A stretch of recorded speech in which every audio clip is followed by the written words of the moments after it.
لله ما في السماوات وما في الأرض وإن تبدوا ما في أنفسكم أو تخفوه يحاسبكم به الله فيغفر لمن يشاء ويعذب من يشاء والله على كل شيء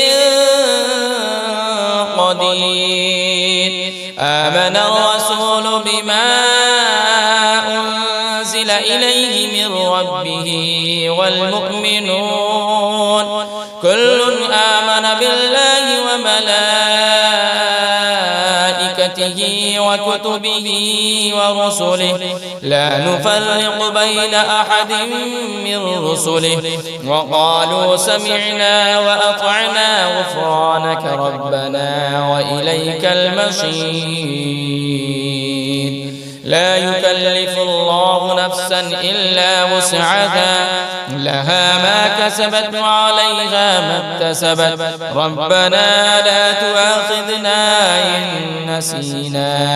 أو أخطأنا ربنا ولا تحمل علينا إصرا كما حملته على الذين من قبلنا ربنا ولا تحملنا ما لا طاقة لنا به واعف عنا